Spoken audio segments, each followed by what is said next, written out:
The truth is, all organizations are human beings working with imperfect information, making decisions the best they can, you hope, sometimes imperfectly. This is A New Angle, and I'm your host, Justin Angle, marketing professor at the University of Montana. This podcast is my chance to speak with cool people doing awesome things in and around the great state of Montana. We are proudly underwritten by First Security Bank and Blackfoot Communications. Hey folks, welcome back. Unless you've been living under a rock, you have to realize that this is a critical time for journalism in our world.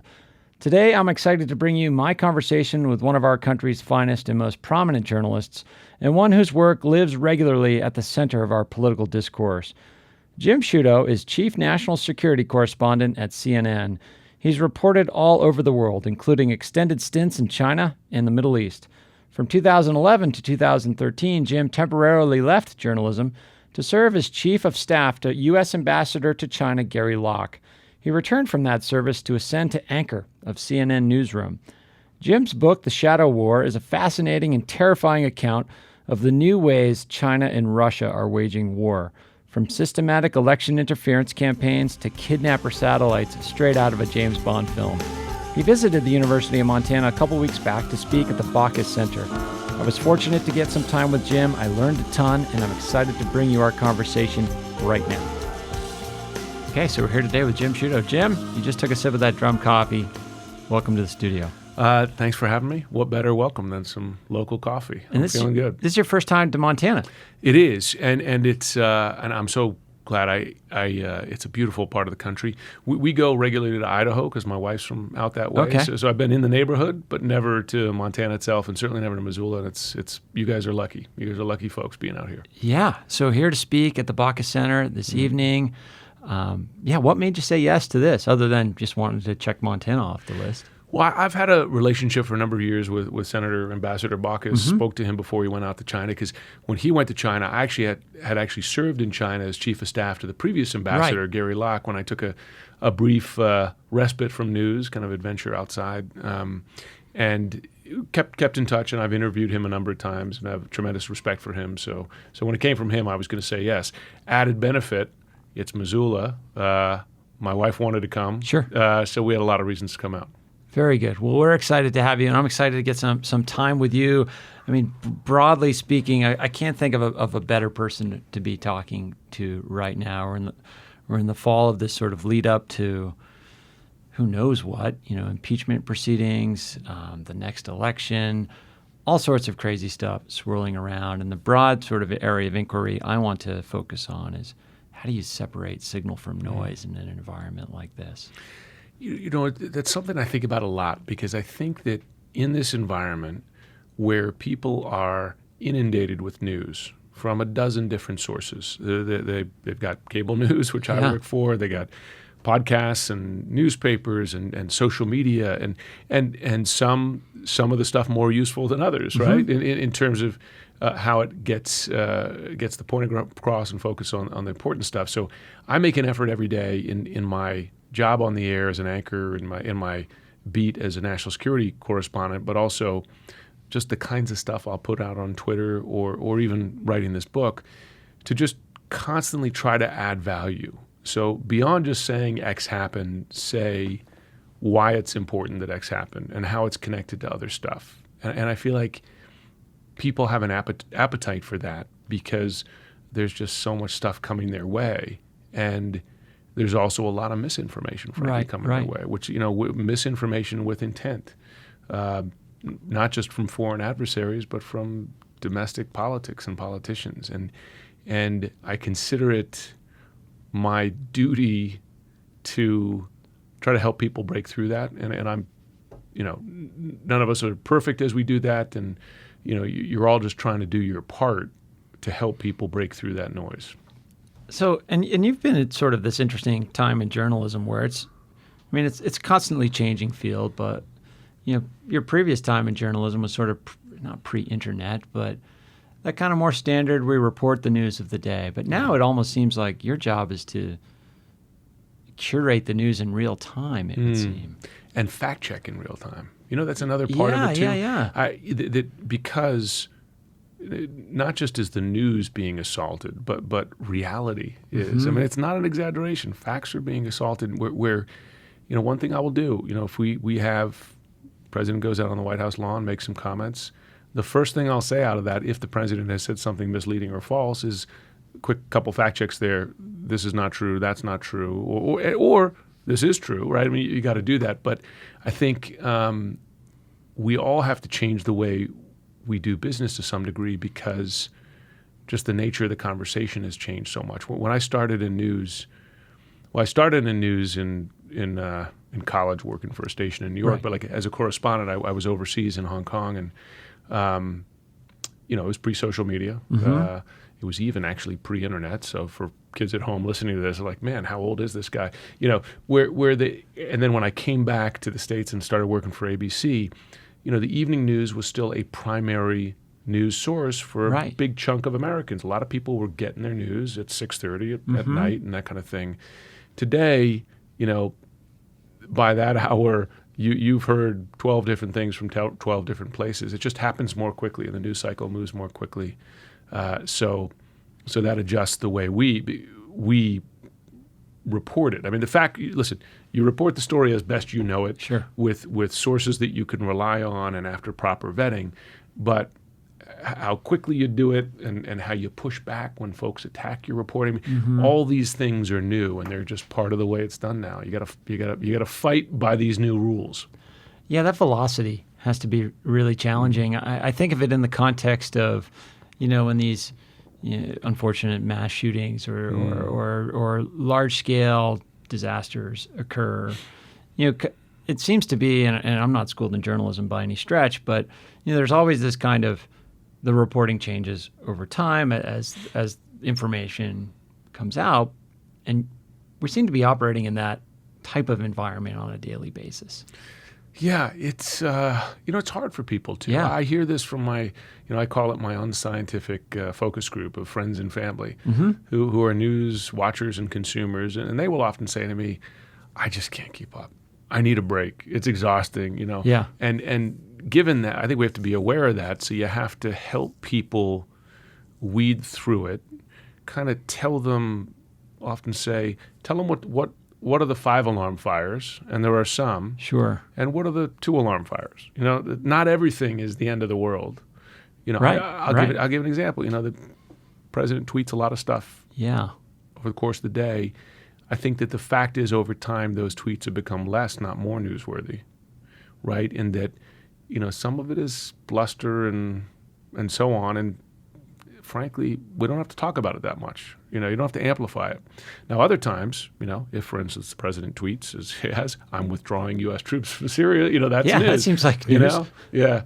So I think that folks want a little guidance, Now, at the same time, you have, because there's been, sadly, something of a successful attack on the media's credibility, you have to fight that too.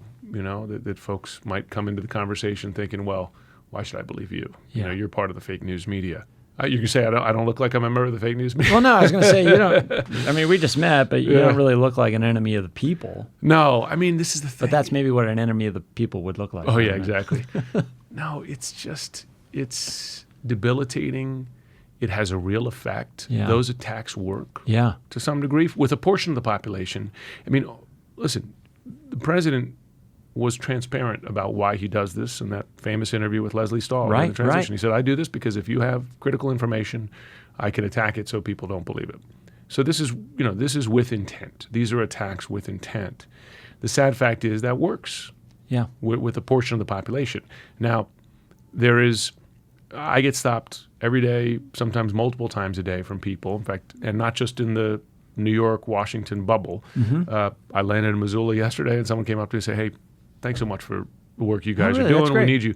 And I will say this, and this is true, that in the last 2 years, I've been stopped more times in the previous 20 years with those kinds of comments. So I think that on the flip side, there are folks who are aware that what they're just, issues and stories and facts that the news has broken, where other institutions have failed, or they've beaten other institutions to that it has value. But for another portion of the population, they buy the attacks. They do, and I hear it from, again, talk about my unscientific focus group. I hear it from friends and family who don't hate me, but they do doubt the work we do because they believe some of that misinformation too. I wonder what they believe. Do they believe it's like an editorial decision that comes around from the top, like you're part of a misinformation campaign?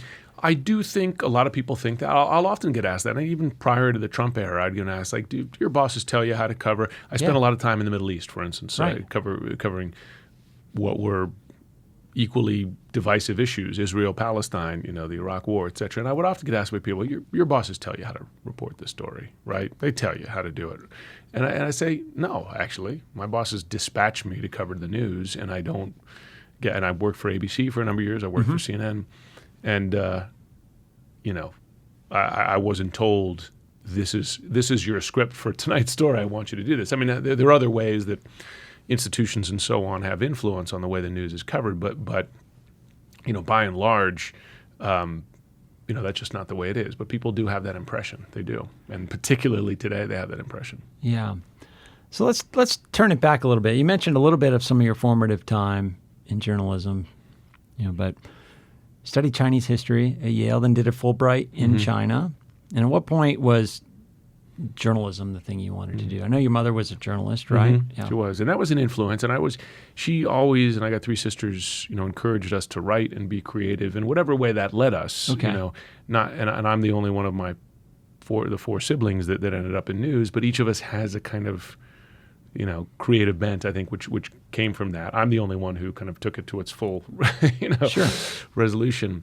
I was, when I was in college, in high school, initially I thought I was going to be a lawyer. I'd done a lot of public speaking and debate in high school, and then I worked in a law firm in college for a couple summers, and it just struck me that a lot of the people I was working with were miserable.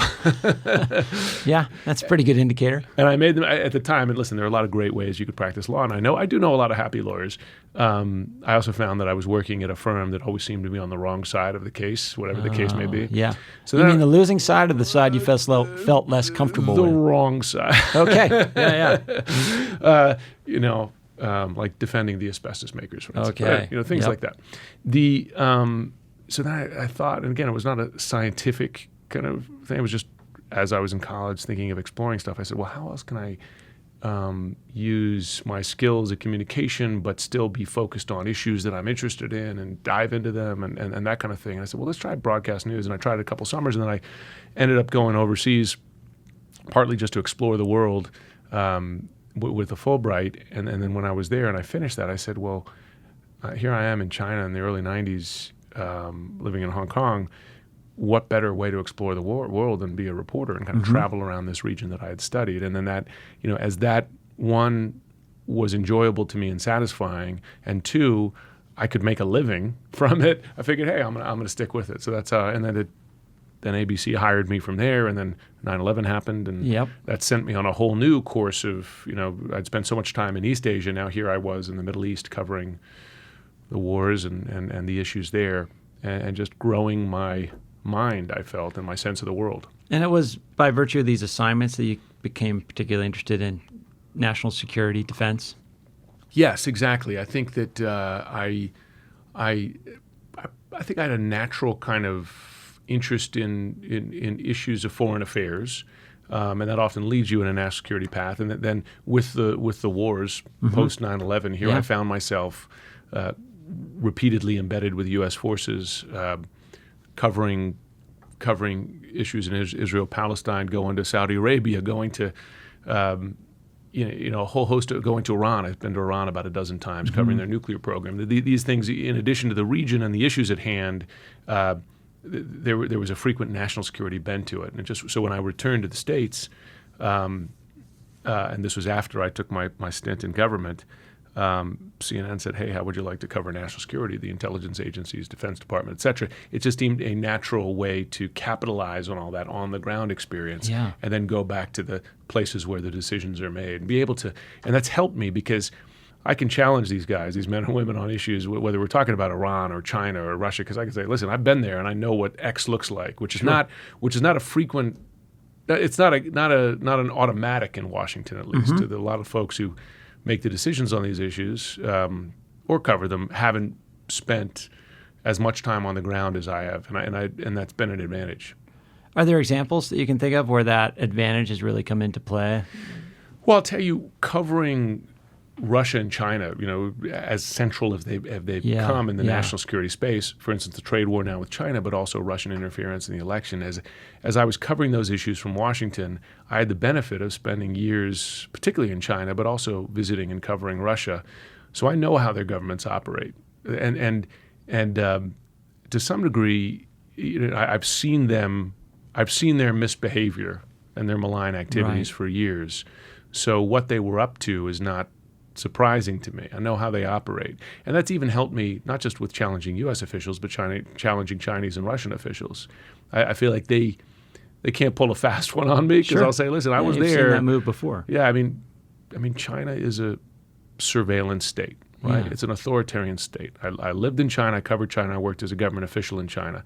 I spoke with dissidents who've been abused, imprisoned, etc. That's one reason why when the president stood on the White House lawn a couple weeks ago and called on China to investigate a political opponent, I could say when I speak to Republican lawmakers and others and administration officials saying, I know, as well as you, that China is an authoritarian country. Explain to me how you justify a U.S. president calling on an authoritarian country with no rule of law to investigate a political opponent. And if they challenge me on that, I could come back with, dozens of examples. Yeah, you've lived it. Yeah.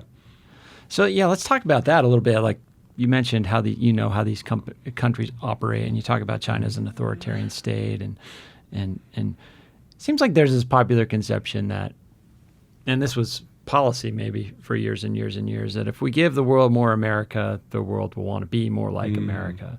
That's not the case with China and Russia. No, it's a central theme to my book, The Shadow War, is that with both China and Russia, U.S. officials, presidents, leaders of both parties through multiple administrations were guilty of, this is the way Ash Carter described it in the book. And in the book, I benefited from self-critical analysis from senior officials who served administrations. Ash Carter said, listen, we were guilty of mirroring.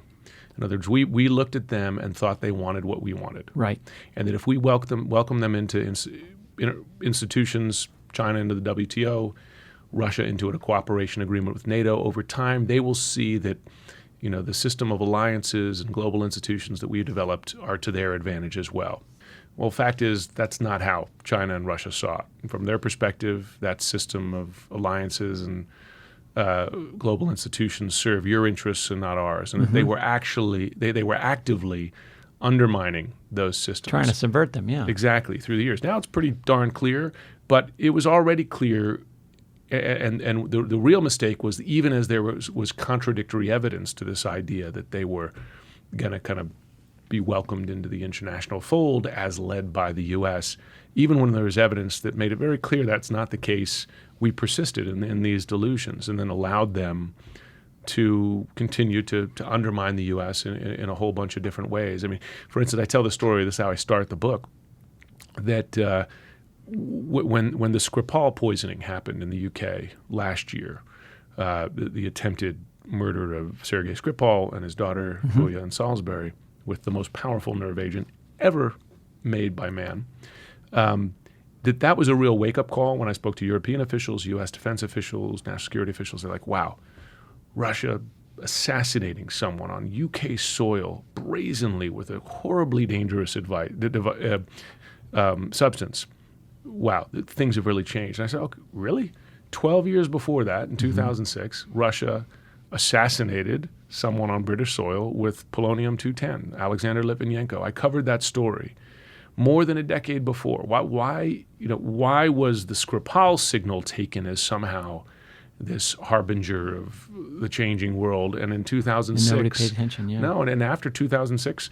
Listen, Russia invaded Georgia. I mean, they attacked Estonia with the biggest nation-on-nation cyber attack, NATO ally Estonia in 2007.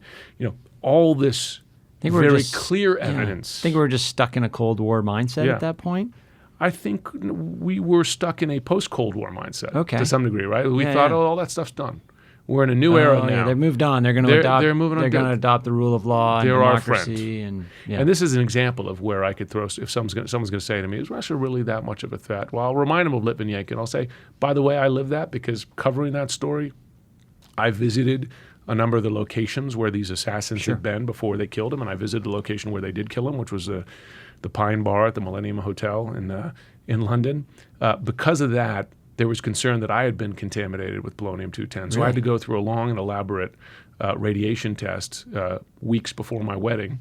Gosh. It turns out I tested negative, but many dozens of UK citizens tested positive because it's such a powerful substance that it was carried, through primary, secondary, and tertiary contaminations around the country. So if anybody's ever going to say to me, "Well, you're exaggerating Russian threat," I was like, actually, no. I have the radiation test to prove that.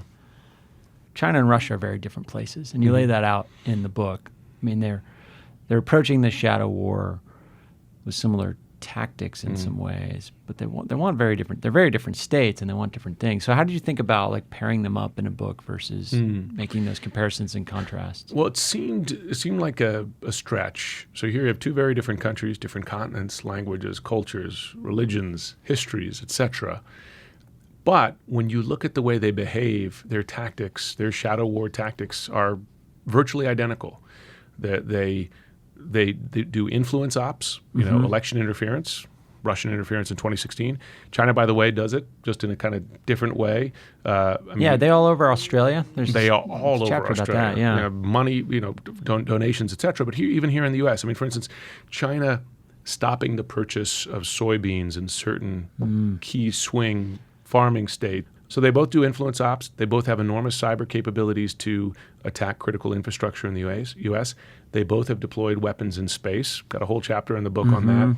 Why do they have weapons in space? And yes, Star Wars is already here. They've got lasers in space. They've got kamikaze satellites in space. Kidnapping satellites? Kidnapper satellites. Yeah, China we'll have to talk one. all about we that. We will. We'll get to that. So they do it in space. And they also do old school 19th century land grabs. Russia did it in Ukraine. China did it with a twist by building its own territory in the middle of the South China Sea. So they have similar tactics. Now, their end goal is somewhat different in that Russia, in the view of the U.S. national security folks in general, is, Russia is a zero-sum game player. In any instance that they can undermine the U.S. or the West, that's a win for them. Stick a thumb in our eye, that's a win. China has the broad ambition to overtake the U.S. as the world's global power. So now both of them see themselves as rightfully reclaiming their position as a global power. Sure. Russia going back to pre-fall of the Soviet Union days, China going back to like mid-19th century pre-Opium War days, right? Both of them seen as gaining what is their right, what was theirs. just on a different kind of timeline. A New Angle is underwritten by First Security Bank and Blackfoot Communications, two cool companies doing awesome things all over Montana. Hi, this is Kelly Webster, Chief of Staff at the University of Montana, and you're listening to A New Angle. Yeah, with China, the relationship is much more intertwined economically. You look at this example, this story with the NBA this week. Things like that come up time and time again, and that's an interesting position for you to be in the news. Is we've got government policy on the one hand, but we also got this private actors as well, what they can say and can't say, and the repercussions of those different decisions. Yeah. If you think of if the U.S. and China is the primary superpower conflict at this time, big difference between that and the Cold War, U.S. and the former Soviet Union, is that the U.S. and the Soviet Union had virtually no trade. China and the U.S. have, I forget what the multiplier is, but thousands or tens of thousands more trade than we had, which means that our interests are intertwined to a large degree, and that there's a positive side to that. Yeah, right? absolutely. And that you have a shared benefit to resolving those differences. So now the trouble is, though, will that be enough? Because there are significant differences, and we're in the midst of a trade war that shows how difficult it is to resolve those. And the NBA story is just fascinating, right? To watch, listen, some private U.S. entities, imagine that, put money over values, Yeah. It happens. And the NBA kind of in 24 hours reversed that a bit, and they're Adam Silver scrambling. making a Absolutely. statement, that's sort of reinforcing their values, but that's certainly not a uniform. That's certainly not a uniform response from U.S. Private sector. So let's talk about some of the tactics being used in the shadow war. I mean, because this part of the book is fascinating. These different things happening in space, the kamikaze satellites, the kidnapper satellites, and we're up in space, but we're not engaged with the weapons at the same level that China and Russia. At least not at this time. Right. So the U.S. has weaponized space before, and I talk about this in the book. Back in the early 50s, we lit off nukes in space. Not a good idea. Right. I tell the story in there. It literally moved the Earth's ionosphere when we did that. Blew out the grid in Hawaii when they did. So we have some experience with blowing stuff up in space. And even more recently, we've shot down some satellites, did it in the 80s and again a few years ago. But China and Russia have explicitly tested and deployed now active weapons in space. And so Russia has, and China too, but Russia has what Space Command calls kamikaze satellites that today they will circle critical U.S. satellites, commercial and government, kind of like a submarine circling a convoy, with the capability of either ramming that satellite to take it out, or firing a directed energy weapon at it to dazzle, blind it, or even fry the electronics. China, in addition to that capability, has, we referenced this, a kidnapper satellite that has a grappling arm that could pluck a satellite out of orbit. It's crazy. Moonraker style. Like James Bond movie Exactly. style. I would say that Hollywood's like 30 years ahead of the Pretty much. the technology. You will not. It comes up weekly that somebody says, "Why don't we have this type of screens that they had in Minority Report?" Yeah, Can't exactly. you just swipe this thing there? Sorry, that's an aside, but It'll get there. You're right. Science fiction is precursor.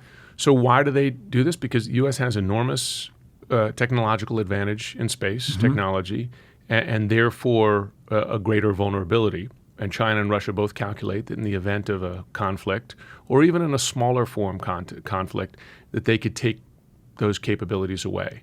And for the U.S. military, that would be debilitating. Smart bombs aren't smart without GPS satellites. The drones don't fly. Right down to, I've been embedded with U.S. forces on the ground in Iraq and Afghanistan. They will have a laptop with them and take advantage of what's called a red dot system, which with a red dot identifies hostile forces within their area.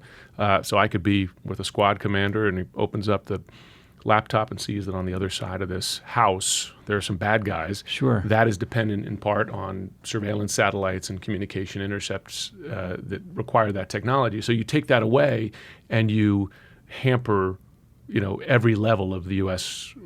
military capabilities. On the civilian side, the civilian side too has to be incredible. We'd all be lost without GPS, right? Today. Yeah. But beyond that, I think people don't realize that these satellites, for communication, for internet access, but also things like our financial markets, they depend on timestamps provided by GPS satellites, traffic lights, railroad switching systems. So if you take those away, you begin to paralyze other parts of the system and impose costs on the civilian population. I mean, in your view, is that the future of warfare, really? Is that Yes. these types of interventions rather than ground troops and tanks? Both. Okay. And any new war will certainly have a cyber component and likely a space component. But also, and this is the thing about the shadow war, is it extends through all these fronts, from cyber to space, but also old school. They still, famously, I talk about this in the book, in the 2012 debate, you remember Mitt Romney identified Russia as America's greatest national security threat. Barack Obama dismissively said, hey, the 80s are calling, they want their foreign policy back, and later dismissed some of the Russian tactics as 19th century. Trouble is, they're still doing 19th century stuff with success. Russia did a land grab in Europe in 2014, Crimea and eastern Ukraine, and they're still there. China built territory in the South China Sea over the course of the last several years, and they're still there. So, the combination of technology with just brute force kind of stuff, it's working, and we haven't figured out a way to push back. What's your take on the 5G Huawei story? Listen, it's a big. It gets to where we are. Huawei is an important company to China. means a lot of money for them. It's actually an important company to the world economy. It supplies a lot of the Giant backbone player. Of the internet and so on. The concern is that China has injected some surveillance tools in there. And it is true that China has laws on the books, as does Russia, that these companies have to cooperate with the security services. And by the way, there's no, in China, certainly, and Russia to some degree too, there is no separation between the public and private sector. I mean, these companies work for the government. They have big government, they may no longer be formally state-owned enterprises, but they got state control. So they got to play by those rules. Can we trust them, knowing how China operates? So it's a legitimate national security concern. And the Trump administration is interesting.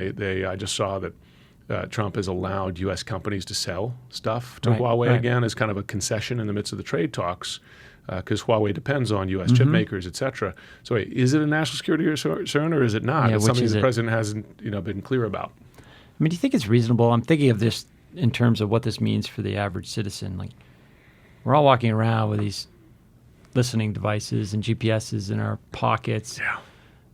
Is it a concern that they're all made in China? Well, yeah. I mean, you remember that beyond the iPhones, a lot of us have, there's a Chinese handset maker, Xiaomi. I think, and U.S. national security officials were asked about this in Senate testimony last year. Would you have? And they're like, "There's no way I would have that in my pocket." Now, can you make the same argument? Because I don't know, Apple makes its stuff over there. It's not the same. I mean, the truth is, now the technology is such you wouldn't have to inject it in there at manufacture. You could anytime you or I logs onto a Wi-Fi network, someone could dump something on your phone. I always worry about that. I lived in China. Now this is a new, my iPhone is new. I've had, bought like 47 since I was in China, or however many buy. Not really, but you know what I'm saying. But my profile is the same, and I always wonder what's floating around in my profile. Yeah. That malware. It's hard to know. It's hard to know, and you could scrub it today.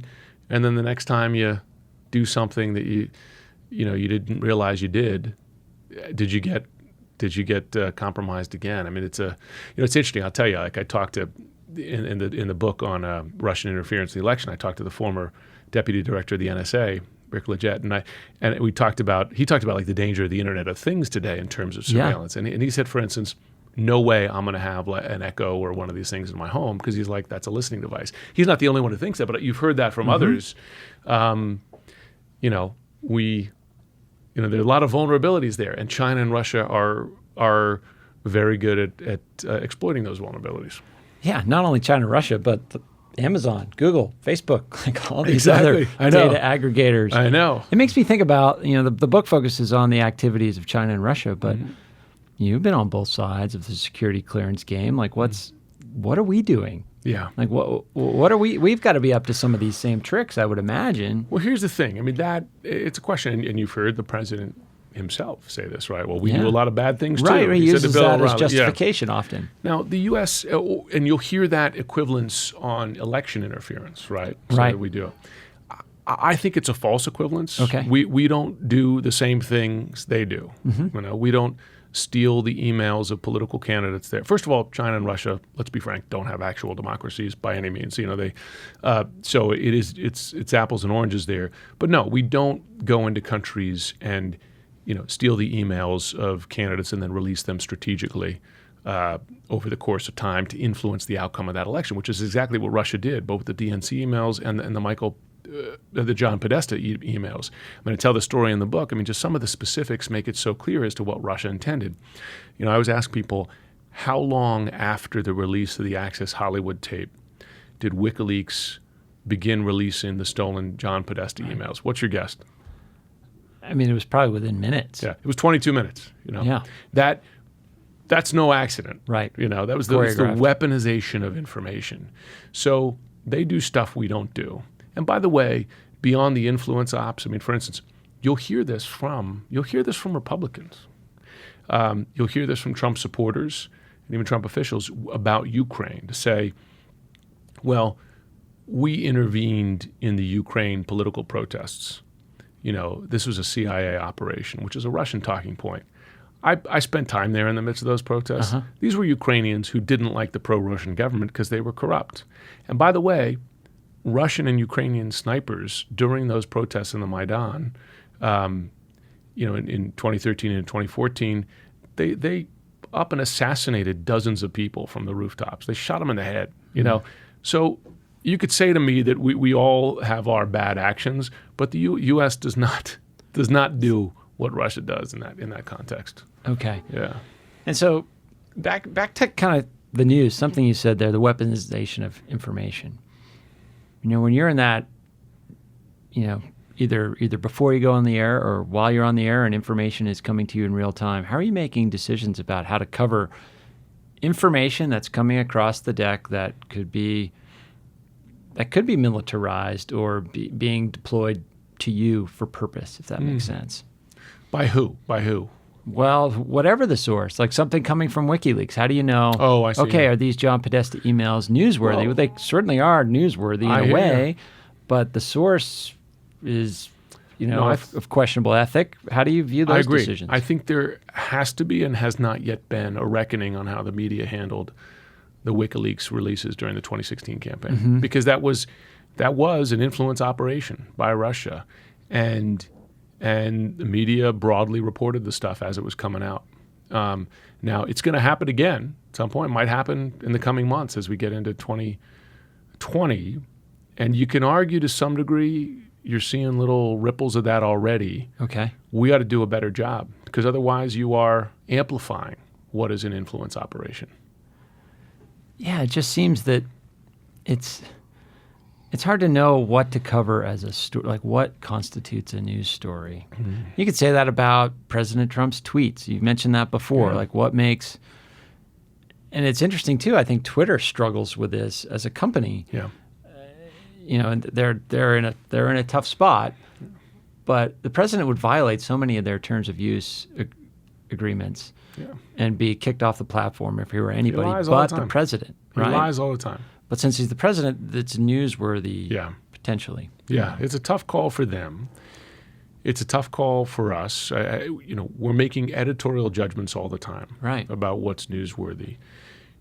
If he makes a false accusation against someone and you just put it out there, are you amplifying that false accusation? Yeah. So we try, in our show every day from 9 to 11, when we get that stuff, it's, my co-anchor, Poppy Harlow, and I, if we see someone like, well, that's false, I'm not going to repeat that on the air. There's no reason to. And in fact, there's a lot of reason not to. So you gotta do that. It's hard to do that, but I think that you can make calls like that make a difference. And then you just have to do your job of vetting the stuff as best you can. If someone makes a fault, explore it. Listen, in the Biden allegations out there, we fact check that regularly too. Beyond saying these are unfounded, which is the shorthand for it, say, okay, well, here's what happened, and there is no evidence of this, that kind of thing, and that is adding value. That's what we're asked to do, and you gotta do that as best you can. So you mentioned there has not been a reckoning about how the news media handled the WikiLeaks story. I don't think so. In particular. I mean, what do you see as the future of your field? Like where 5 years from now, what does it look like? Well, I think that, for all the crises and the attacks, and listen, the erosion of belief in the media in some quarters, and that stuff's all real. In many ways, I think the last few years have seen some of the best moments of the media, right? I mean, a lot of the stuff we know about this president or other, and not just this president, but Chinese and Russian malign activities, et cetera, were the result of good reporting that has been confirmed by public documents. I mean, look at the whistleblower thing, the early reporting about what went on in that phone call. It's been confirmed by the transcript and so on. For all the president's attacks, the fact is that, heck, in that case, even stuff that he released himself confirmed what the early reporting was. So, it's because of media reporting that you found out first about the Trump Tower meeting, right, in 2016, and that you found out that the White House released a deliberately misleading statement about it. Reporting helped reveal the payments to Stormy Daniels that the president lied about. So, good reporting has exposed this stuff, and we've been proven right. We, the media, writ large, has been proven right. Now, have there been mistakes made in there? Absolutely. That's always been the case. I think you just, when you make mistakes, you just got to own up to them. Sure. But I will say this, and I tell people this all the time, that I've never worked in an environment where our vetting is more rigorous than it is today. It has to be. Yeah, because you know that even small mistakes will be amplified. And, as I always say to people, the most important thing I have in my career is my reputation. And, I have zero incentive to undermine that. Mm-hmm. So let's, in our last time together here, talk about kind of the, in the last chapter of The Shadow War, you lay out some of your recommendations for how to move forward. Can you walk us through some of those? Sure. So, one, know the enemy. Okay. We talked about mirroring before, that we, as a country, our leaders have been guilty of not knowing what our adversaries really wanted. And that's happening now across the national security infrastructure. The change? Okay. Folks recognize it. Hasn't happened with our commander-in-chief. Yeah. He still doesn't buy it. And that's a problem. And you need what they'll call a whole of government response, right? You need to have the most powerful officials on board just to get the attention and the resources. Yeah. I mean, we note, President Trump has had one cabinet level meeting on election security. He doesn't want to talk about it. His chief of staff told his former Homeland Security secretary not to bring it up with him. Can you protect an election if the president won't do that? It's hard to imagine how. They're trying, but you can't have as credible a defense as you need. That's one thing. The importance of alliances, that you need your friends more, not less. Again, This is a president who does the opposite of that. You need NATO more to stand up to Russia. You can make a good argument that even if you're conducting a trade war with China, because China is a genuinely bad actor in trade, that you'd be stronger if you weren't at the same time attacking your allies in a similar way. Right. So alliances matter. There's also a lot in there about shared responsibility. That I talk a lot about the Estonians, because the Estonians, a NATO partner, are just this remarkable country. Million people sitting right on Russia's border, but they stand up to Russia. Yeah, they fought back. They're messing with them all the time.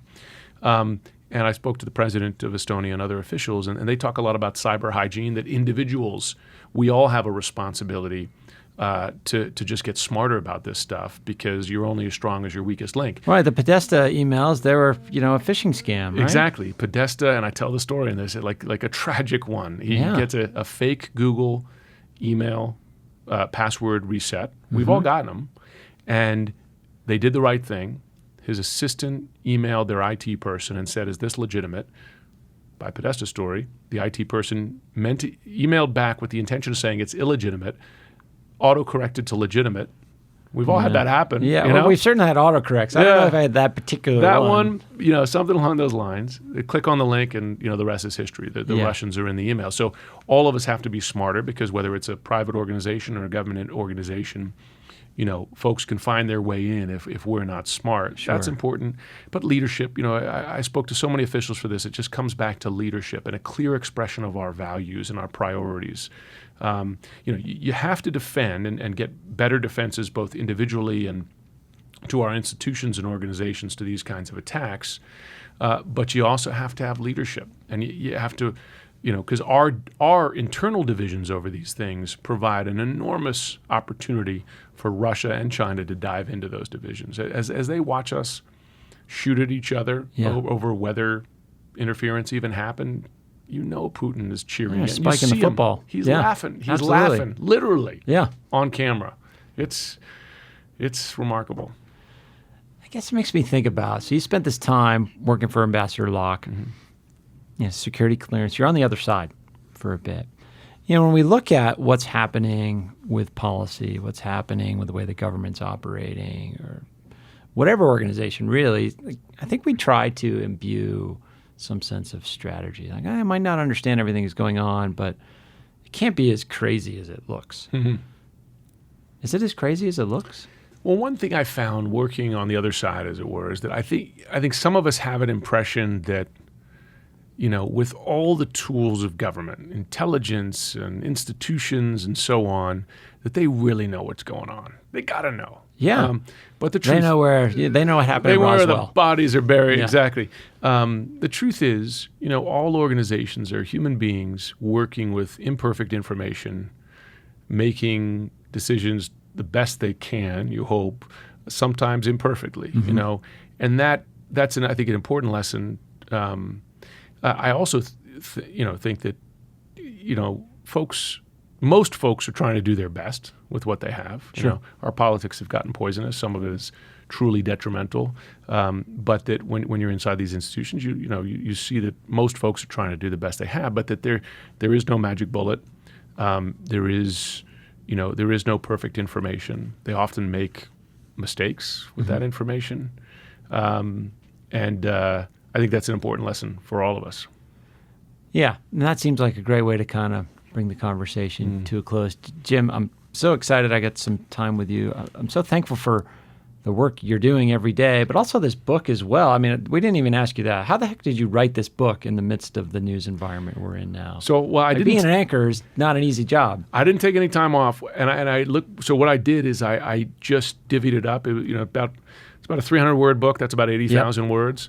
I had based on the timeline with the publisher, I had about 8 months to write it. Wow. So I said, okay, 10,000 words a month, 2,500 words a week, and keep to that schedule. I wrote a lot on planes and trains. I wrote a lot in coffee shops down the street from our house, and just try to keep to that schedule and then revise later. Because I always feel like it's easier to get the words down and then go from there. Yeah, get something created. Yeah. Well, the book is important. I encourage everybody to read it. Thanks for coming here, sharing your story with the University of Montana, and yeah, keep on being the enemy of the people, because we need you out there. Well, thanks for having me. It's really enjoyed the conversation.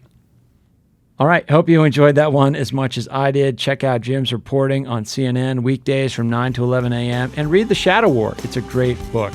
Okay, coming up next week, we have sustainability expert Lara Burks. Lara is amazing, and I think you'll enjoy our conversation next week. Thanks for listening to A New Angle. We really appreciate it. And we're coming to you from Studio 49, a gift from University of Montana alums Michelle and Lauren Hansen. And remember that A New Angle is supported by CED, Consolidated Electrical Distributors.